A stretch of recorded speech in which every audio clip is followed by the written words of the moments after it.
এই চূড়ান্ত সিদ্ধান্ত আমি আমার নেতাকর্মী এবং জনগণের জন্য আমি এই সিদ্ধান্ত নিয়েছি। আমি সামিরা আজিম দোলা কুমিল্লা 9 থেকে স্বতন্ত্র প্রার্থী হিসেবে দাঁড়িয়েছি। আপনারা জানেন এই চূড়ান্ত সিদ্ধান্ত আমি আমার নেতাকর্মী এবং জনগণের জন্য আমি এই সিদ্ধান্ত নিয়েছি। আজকে আমি মার্কা পেয়েছি ফুটবল মার্কা।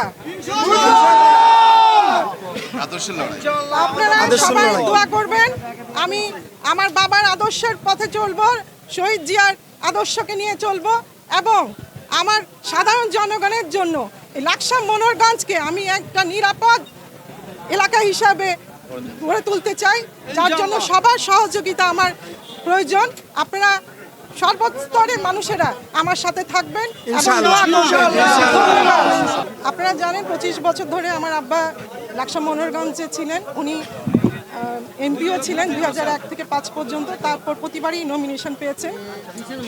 এইবারও আমার জনপ্রিয়তা ছিল। তারপরও দল থেকে যে সিদ্ধান্ত নিয়েছেন উনিদের প্রেক্ষাপটে নিয়েছেন সিদ্ধান্ত, কিন্তু আমার যে সিদ্ধান্ত নিয়েছি আমি আমার জনগণের জন্য এবং নেতাকর্মীর জন্য এই সিদ্ধান্ত আমাকে নিতে হয়েছে। তা আমি অবশ্যই ভাবি এটা একটা চ্যালেঞ্জিং, কারণ ধানের শীষ একটি বৃহৎ এবং জনপ্রিয় দল। তারপরও বলবো আজকে আমার এই পদক্ষেপ এটা কিন্তু আমার জনগণের জন্য, নেতাকর্মীর জন্য। আমি যদি ইনশাল্লাহ জয়ী আসতে পারি তাহলে কিন্তু আমার দলেই আমি আবার ফেরত যাবো ইনশাল্লাহ।